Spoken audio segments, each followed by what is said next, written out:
Good afternoon, everybody. Welcome to this week's version of Marc and Marc. I'm Marc Weiss. I'm with my partner, Marc Littell. And today we have a great guest with us.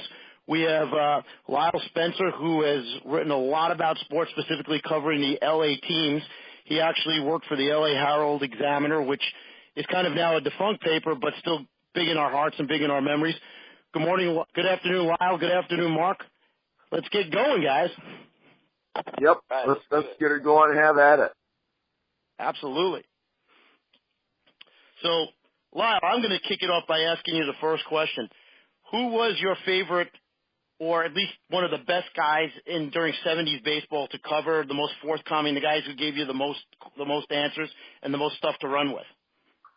Well, that would be two guys. Well, three, actually.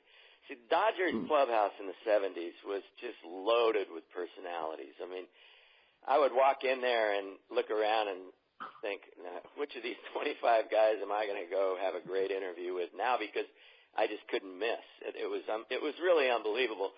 But if I had to narrow it down, I'd have to go with three guys, and they would be Dusty Baker, Reggie Smith, and Don Sutton, all of whom had great insights and were not afraid to speak their mind. Reggie Smith in particular, to the point of he's the only guy that I ever actually withheld a story from and then eventually wrote because he insisted on it, and I didn't write it because I knew it was going to cause him so much grief. But he kind of cornered me and said, Lyle, I told you that for a reason. I want you to write this. Don't interpret me. Just write it. And so I did, and of course all hell broke. As planned. Yeah. But it was a different time then, guys. Wanted their views to be out there. Well, you had Fernando as well, and I'm sure Fernando was maybe a little bit quieter, and the language barrier was still there, but you definitely wanted that story, with what he was putting on between the lines. Fernando. Yeah, that was an amazing time. I'm sorry if I interrupted, but God, he was an unbelievable guy to cover on every level. He had initially, because he spoke no English at all, he had Jaime Jorin to translate for him, and Jaime was very valuable in that regard. But as we found out as time went on, Fernando knew a lot more than he was letting on, and actually now speaks fine English, and whenever I see him, we have a great time, reminiscing about that era and just how, it was completely unique in Los Angeles. The only thing I would compare it to was the Marc Fidrych phenomenon in Detroit, which I got in the middle of one day with him, and that was beyond, in some ways, even Fernando, in terms of just how he completely just took over a city.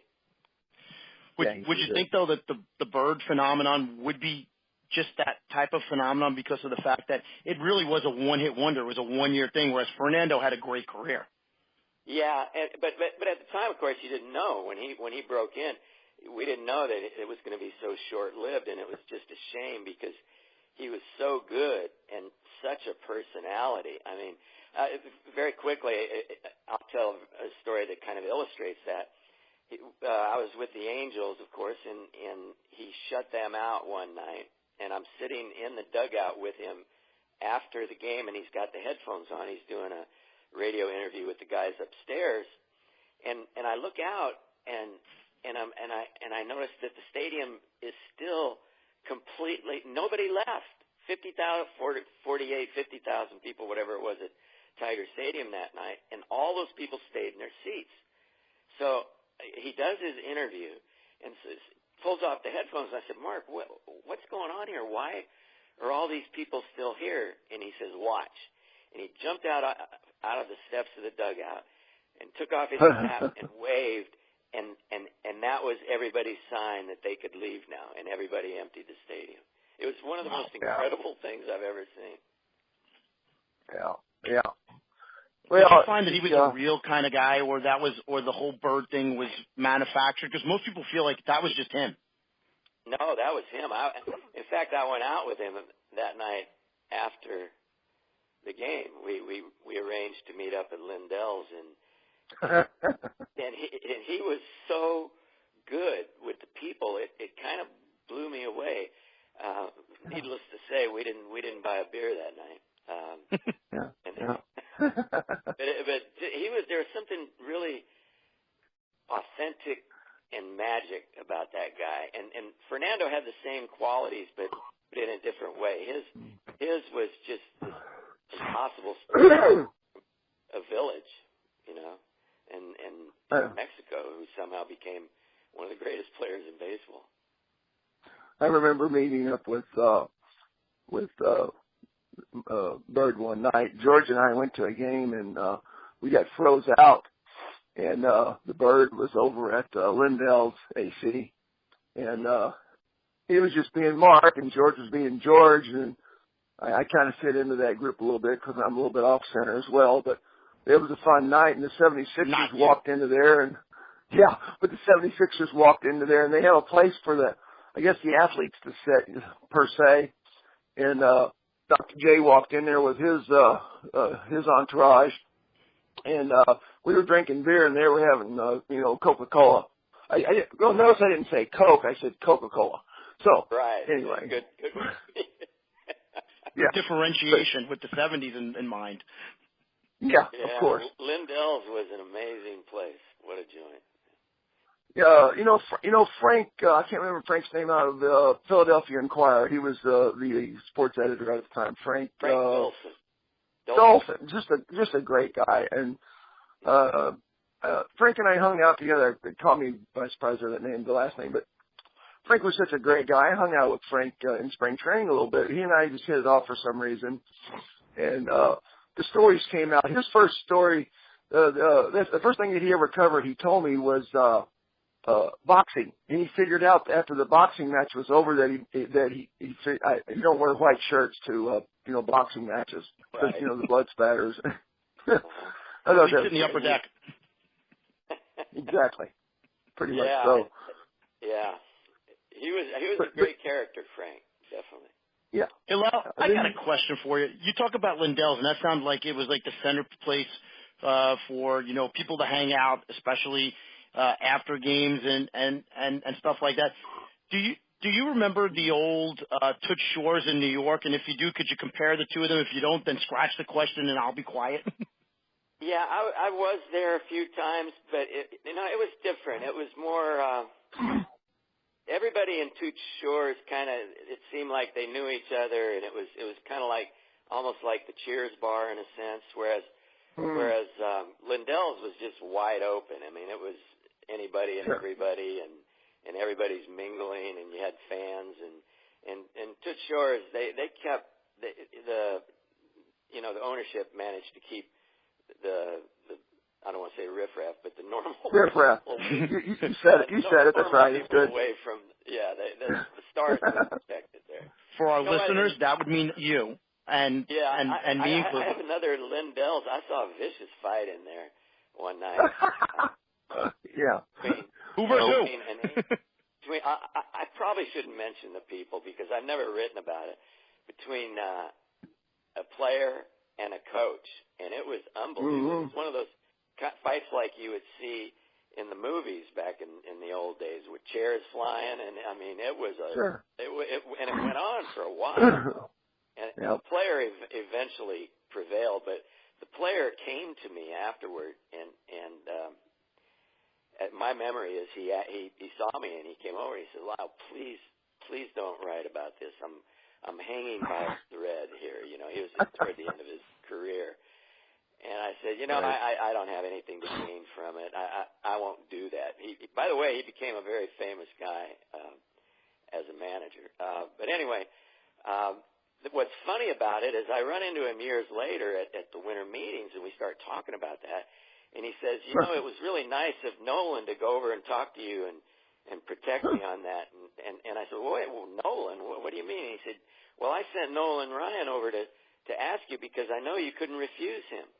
That's right. And I've never, I need to ask Nolan if he has any memory of that, because it's funny how memories are different. Like, he remembers that incident totally differently than I do. It's funny. When you were covering sports, Good. I was going to say, when you were covering sports in Southern California in the 70s, I would think that a Nolan Ryan event when he was pitching was like that was a big time event, because there was a guy who would go out there every day who could throw a no hitter at any time. Well, yeah, he did it 7 times. I saw one of them. Nolan, to this day, I can't believe what he did. He was throwing mid-90s at 45. Right. I actually saw his last great game. It was against the Angels in Anaheim, and then he went up to Oakland after that, and that's when he hurt the elbow and basically ended it. But I think he was 46 at the time, and he shut out the Angels in the second to last game. Nolan is, I could talk about him all day, because he's one of the greatest characters and people I've met. And I will tell you this story, because it tells you a lot about his character, who he was. I had written a story the night before we were in Anaheim about Catfish Hunter criticizing Dick Williams for heckling him all night as he was beating the Angels in Anaheim. He was with the Yankees at times, and next day Sunday night we go to New York, and I'm on the bus. The media travel with the players at the time. So I rode the plane, and I'm on the bus, and I'm sitting next to Nolan, and Williams comes down the aisle on a dark bus looking for me to berate me over the story I'd written. And so now he's leaning over Nolan and just giving me, pretty much every name you could think of over this story. And I'm trying to explain to him that because of deadline, I didn't have time to get his side of the story, and so the story was just Hunter criticizing Dick Williams. So finally, Nolan just gets tired of, he's offended by what Williams is doing with me, and he reaches up, picks up Williams, and sets him in the aisle of the bus. And I thought Nolan said it's time for you to go sit down, but Nolan told me again later on that it was actually Bill Melton who said that, that to Dick Williams, it's time for you to go sit down. But I mention that because not many players in that situation, it was a pretty dark situation, seemed threatening, would have had the integrity to do that to his manager, or the strength, I guess. Nolan's one of a kind. Well, there's one thing tough Texas boys.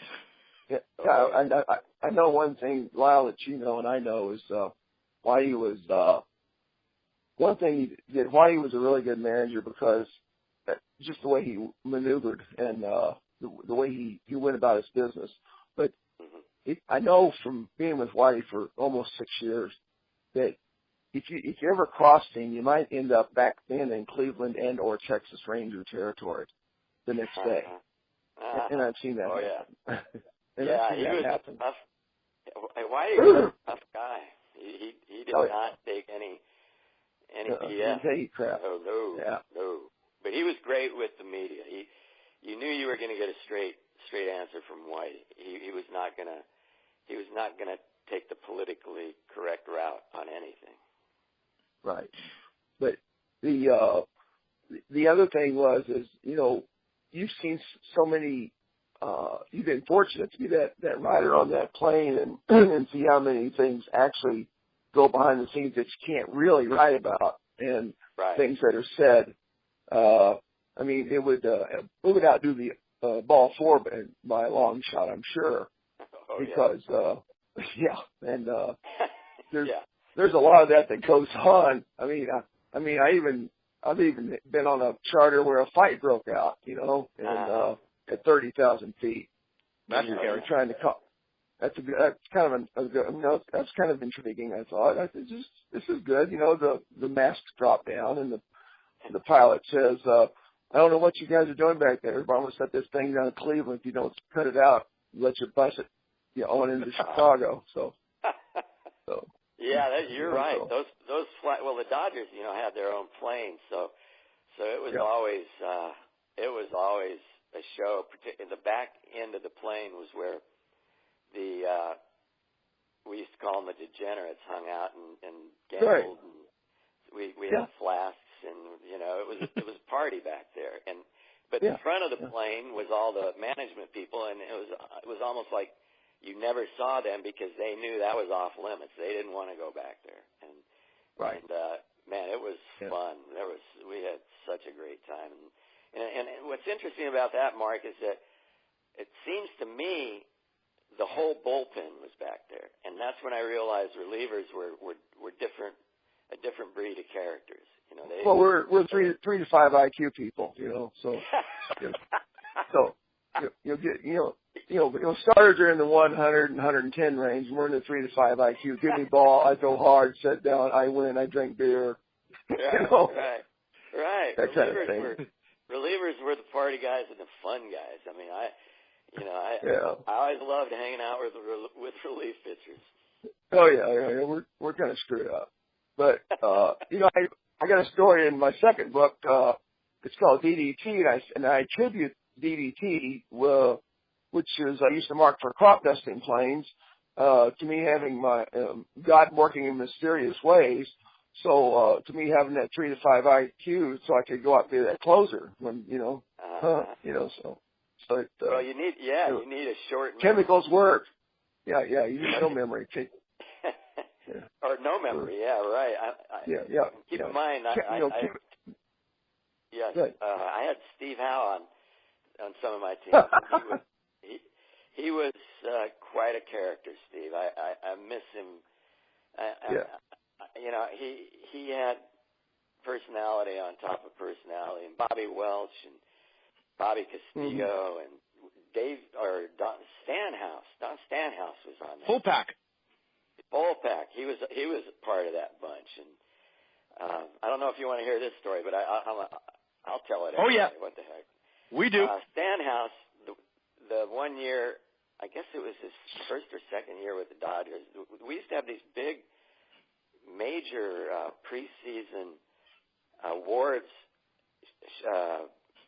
benefit shows at one of the big hotels in Beverly Hills, and they got big turnouts, 2,000 people, something along those lines. But anyway, the year I was presenting Hal with the Rookie of the Year award as part of that show, and so I'm sitting at a table with Stanhouse, and he's challenging me to criticize 3 guys who did not show up at the dinner, and they were all supposed to show up, and they were 3 pretty popular guys, Garvey, Lopes, and Russell or Say, I think, Ron Say. Yeah, it had to be Say. So he's challenging me. If you're any kind of man, you're going to get up there when you present that award, and you're going to rip those guys for not being here. So I finally let him get to me, and I did. It wasn't probably the smartest thing to do, but anyway, I got up and I said, before I present the award to Hal, I want to note that Garvey, Lopes, and Say all wish they could be here, and they send their regrets, but they're all out at Dodger Stadium looking for all those bad hops. and there was like a murmur in the crowd, and then I said, and when they're done with that, they're going to do their stretching exercises because they're all trying to get up to 5'8". I remember specifically those 2 comments, and so fallout? naturally the next. I'm sorry, what? Was there fallout from that comment? Well, I was just going to say yes, there was. Too bad. One of my peers wrote about it in his column the next day, and when I came in the clubhouse for opening day, these guys were just killing me, just trashing me. Sure. Not even the 3 guys as much as their buddies, Yeah. So I learned something that day, never to listen to Stanhouse. Yeah. There seems to be a crossover also. You talk about the front part of the plane and the back part of the plane, and I know when we went on the planes back then, as you well know, the stewardesses and not the flight attendants, the stewardesses knew better because they knew we were going to knock the seats down. They knew some of those guys were going to smoke back then. They knew that we were going to play cards, and they knew we weren't going to put those seat belts on when that plane went up. We were already playing cards. So the other interesting thing that I noticed as a player was there seems to be somewhat of a crossover between the Harry Careys, the Vin Scullys, the Jack Bucks, and the sports writers, that they have a little bit in common, that they're always seeking out that extra pitch, you might say. And I know Jack was a prolific reader, and that sometimes you'd see Rick Hummel and Jack Herman with St. Louis, and Mike Shannon, of course, Moonman was his own guy, and he was off the charts the other way. He fit into the relievers category. Oh, and he's still there. But that's the one thing that I noticed was there was a little bit of thing to try to get an edge on a story. Of course, the greats like Vin Scully, Jack Buck, Harry Carey, they didn't have to get an edge. They already had that edge, and it seemed like they always came around with it as well. Well, Vin in particular, he did great research. He all those stories, he seemed to know everything about every player from both teams. So I always admired, here was a guy at the very peak of the profession, the master, and yet to the very end, he did as much research. He had voluminous notes, and he didn't go on the air and just pull all of that material out of the air. He worked hard and prepared more than anybody I've ever seen. Yeah. And I guess that's what kept him on top of his game and working for 67 years, the passion and the love for it. Absolutely. He took great pride in doing it well, and yet, he was very humble in his own way. I attended a number of his awards ceremonies in the last years, and he would get up there, and it was unbelievable because he would tell stories that almost every time they were fresh and new, stories that I hadn't heard, and I was just amazed that when you do it, how many the number of years he did, you accumulated a lot of material. But the great thing was he remembered everything. It's amazing. Hey, Lyle, how tough do you think it is for Joe Davis to step into that role? And you can't replace Vin Scully, but to do his thing and also incorporate some of the things that Vin did. Yeah, he is doing that, by the way. I can tell he's got a lot of research. He's really working at it. And I think he's kind of carving out his own identity gradually. He's obviously a young guy and a fresh voice, and he's very enthusiastic. He's not as sort of calm and cool as Vin was. I think he understands that, that you can't try and be Vin Scully, but you can take things from Scully, like the preparation and knowing what story is appropriate to what moment and all that. He seems to be getting a really nice following, and I think people understand that there was only one Scully. It's like there was only going to be one Babe Ruth and one Muhammad Ali, so there's no point in trying to be that person. Lyle, what gave you the itch to be that the quality sports writer? Who was your mentor? Who mentored?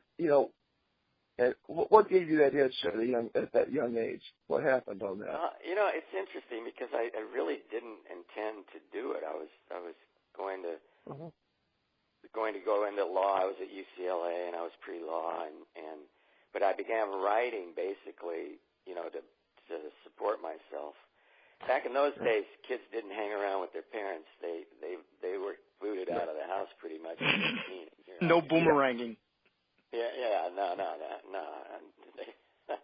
So anyway, I started writing just, to make some money at the local newspaper in Santa Monica, and I found that I really enjoyed that. And by the time it was time to go to law school, I decided, I'm having too much fun doing this, and so I had all sorts of mentors. The great Jim Murray, one of his sons was a classmate of mine in high school, and Jim was a big influence. And I went to work when I went to work at the Herald Examiner in '74. We had a staff loaded with really talented, great guys, and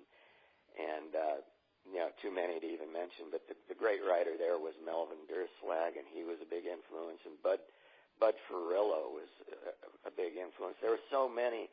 L.A. was just, it was, looking back, it was incredible, the number of great sports writers and sportscasters we had. We had the best in the world: Vin Scully, Chick Hearn, Bob Miller in hockey, Dick Enberg, all the great, most of the great voices in sportscasting were right there in L.A., and it was the same with newspaper guys. So, I couldn't even begin to mention all the guys who influenced me and befriended me and took me in and taught me, and it was just so different then in terms of how the older guys sort of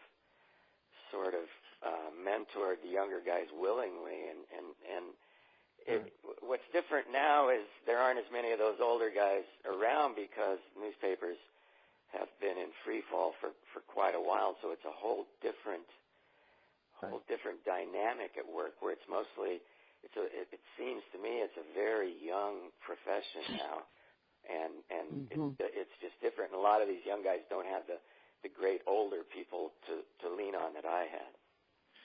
I think back to the people that I read when I was a kid growing up in New York, specifically in Brooklyn, and Mike Lupica, Dick Young, Bill Madden, Bill Gallo. Those were the guys I couldn't wait to open up the newspaper after I delivered it to read their columns.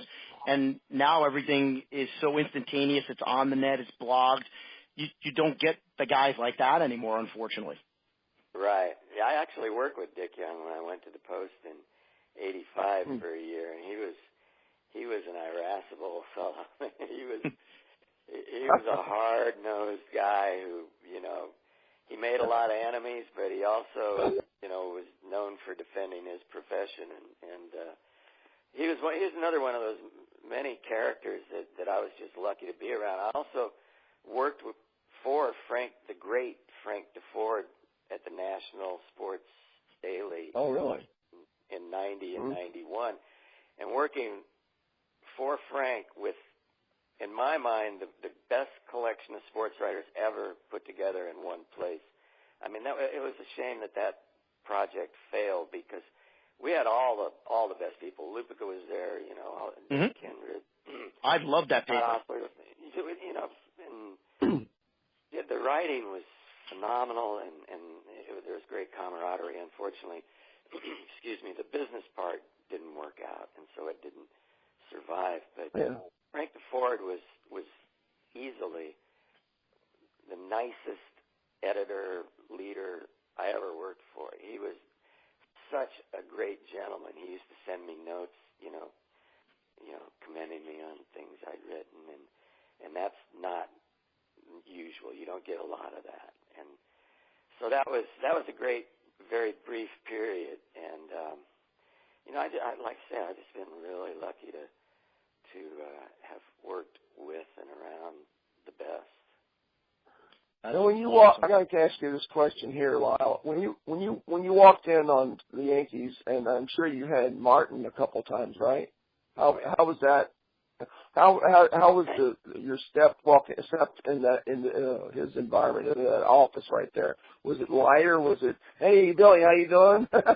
Or no, it was never light with Billy when I was around. Yeah, he was a very serious guy, and he always seemed, in my experience, just kind of tortured and angry. You know, he was upset all. That's because he worked for George Steinbrenner.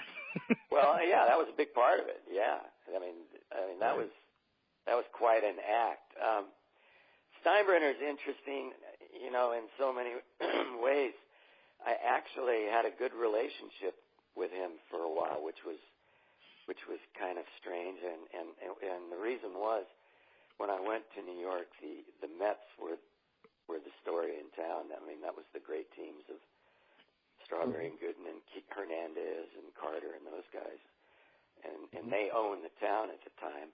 But I thought the Yankees were were very interesting as well. So I did a lot of Yankee stuff, and I think Steinbrenner appreciated that, and he oddly enough became sort of this inside source for me for a while, where he would phone me late at night with a scoop, and I would bang it out. And did he tweet you? Did he tweet you? No tweet. No tweet. He just phones back. He might have tweaked you, but he didn't tweet you. Yeah, but anyway, yeah. Well, it was just kind of stunning to me that you know, and he'd always say, "You didn't get this from me," and hang up. And so, love it. I'm getting these exclusives on contracts and injuries and things like that for a while, but then collusion came about. Which year that was? I would have to search my memory. That was like 86 or 87, I think. I think it was 87. And I lost him. I lost George during collusion because I wrote a few columns saying, "Well, George, if you're the boss, if you're the man we think you are, you're the one who needs to break collusion and start signing guys. They're out there, sign them." And he did not like that. So then I immediately got on the enemies list and pretty much stayed there for a while.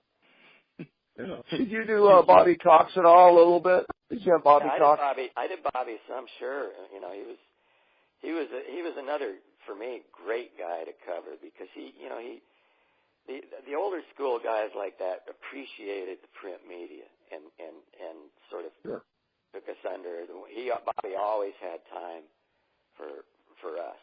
I mean, more so than the electronic media, and that's of course all changed and gone the other way now, where the electronic media is favored because of, you know, the immediacy of it and the power and all that. But that was, you know, I was on the back end of those times where managers actually preferred the print guys because they knew them and trusted them, and Bobby was great, Whitey was great, Sparky Anderson was great.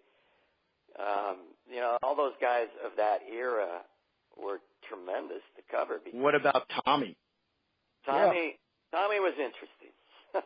I don't even think Tommy needed a newspaper. He could promote on his own. Yeah, Tommy and I had kind of an up and down relationship, to be honest. We didn't get off on the right foot. I turned him down in spring training one time for he wanted to take me out, and I had prearranged a meeting with someone I wanted to see more. And that he really was upset by that I had not gone out, and because he just wanted to hang out with me and get to know me better. And he ran into. You didn't kiss the ring. Well, yeah. Well, you were on the hit list. You were on the hit list then. Yeah. So Tommy and I, even though we're close, and Tommy's done, Tommy behind the scenes has done a lot of really good things for a lot of people. He does have a big heart, and we'll use it. But he's also, you don't want to cross him. Yeah. Right. I remember his second season as manager. I'm covering the team, and we were in Pittsburgh, and I happened to write a Sunday column about how he was doing, and it was a very positive column. But in the column, I wrote the one thing that he needs to work on is handling criticism, because he gets very upset with any second guessing of any of his managerial moves. So I'm sitting in the dugout before the game, and he comes around the corner and he sees me, and he just lights into me because I guess Joe had read the column to him from L.A. and now he's just ranting. How can you do that to me? I treat you right, and you're saying I can't handle criticism, and what are you talking about? And I kind of grinned and I said, Tommy, that's exactly what I'm talking about. Yeah. I worked for the Dodgers for 1 year at the minor league level, and when I was in big league camp, I was a double-A pitching coach, and I lockered next to Tommy. So I heard all. It's pretty interesting. But he has endless stories, and Tommy, as you know, Mark, he's all about loyalty. If you're loyal to him, he'll be loyal to you. But if you cross him like I did that day, you're going to hear about it. Yeah. Of course, you saw Koufax a little bit, mingling around. Mark Koufax, he was such a great guy, a person, and not only a pitcher, but as a person. But such a private guy too. I'm telling you, without any doubt, he's the most humble superstar ever, any sport. Yes. And that is legitimate. He just does not like talking about himself, or he'll talk about other players, and he's very gracious, but he just was never comfortable, talking about himself, and I don't think he was ever really comfortable with fame. And when he retired, he'd moved to kind of out of the way places, and he just didn't like all the things that went with fame, but really just a sweetheart of a guy, a gentleman to the core, and the greatest pitcher of all time, in my view, during that 6 or 7 year period when he had it all together. And I was a kid, a fan then, and I was watching him pitch to Willie Mays and those great Giants. Sure. And I knew even then as a kid that I was probably watching the greatest pitcher ever pitch to the greatest player ever. It was just such a treat to be able to do that. Well, I was lucky enough to see him.